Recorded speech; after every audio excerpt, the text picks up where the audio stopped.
Let's put it this way. It's a pretty dramatic situation right now. 5:39 at KBBE, and everybody just kind of trying to figure out where everybody else is as a result of this storm situation that we've got. Again, until about 6:15 or so, we've got a severe thunderstorm warning here on Mid-Kansas Radio, and so we'll go ahead and pass along the information as quickly as we can to you.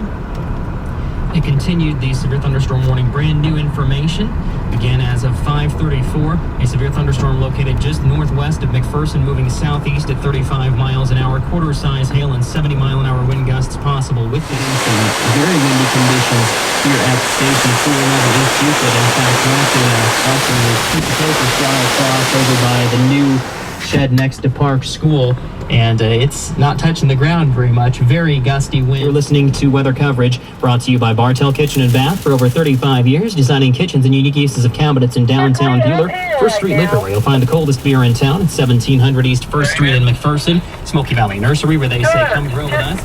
You can't see hardly the road. There's so much dirt. It's blowing like crazy.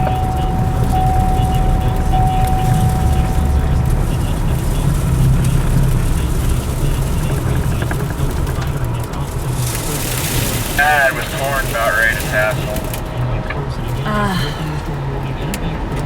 So you're going to have corn over. Including the city of McPherson. You're going to see some gusty winds. We have it sustained at 46 miles an hour as of we last heard from Jerry Bruce, and we actually have a fire unit going on up Oak Street even as we are talking. So at least one call has been made out for that. We'll try to get information on that for you. It's night here. The lights are coming on. So strong that we turned south on 8th Avenue. That's the road that goes down to Inman. And we're just below Comanche right now. It's still going southbound.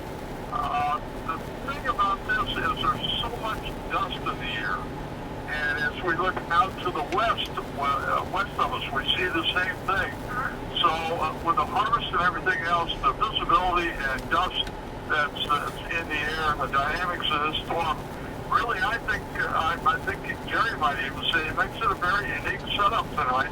But that's what's going on out here at 8th Avenue, and we're not quite the inlet, but we're headed that way, and no rain or hail yet. But we're all clear